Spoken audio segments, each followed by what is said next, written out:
offensive, which Hitler had hoped would split the Allied coalition and force a negotiated peace, had instead become a catastrophe for the Wehrmacht. German casualties exceeded 100,000 men, with over 700 tanks and 1,600 aircraft lost. More importantly, Germany had expended the last of its strategic reserves in a gamble that failed completely. Patton's role in this victory cannot be overstated.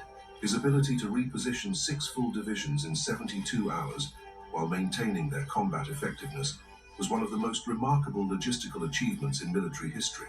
As he later wrote to his wife, "Destiny sent for me in a hurry when things got tight. Perhaps God saved me for this effort."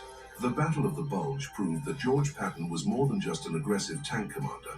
He was a strategic genius who understood that audacious action could transform desperate situations into decisive victories. The Germans, who had laughed at American military competence in December, were no longer laughing in January.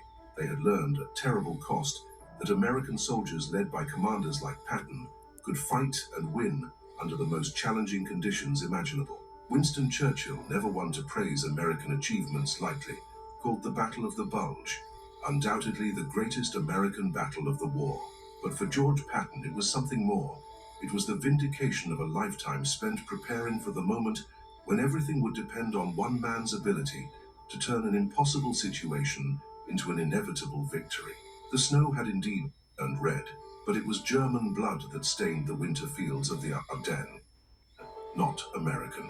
In the end, the Battle of the Bulge revealed a fundamental truth about warfare that Patton understood better than any other commander of his generation, that superior leadership, aggressive action, and absolute confidence in one's soldiers could overcome any tactical disadvantage. The Germans had launched their offensive believing that winter weather and American inexperience would guarantee their success. Instead, they discovered that George Patton's Third Army could fight anywhere, anytime, and against any enemy. The Ardennes became not Hitler's triumph, but his final defeat, and the moment when American arms achieved their finest hour in the crucible of winter warfare.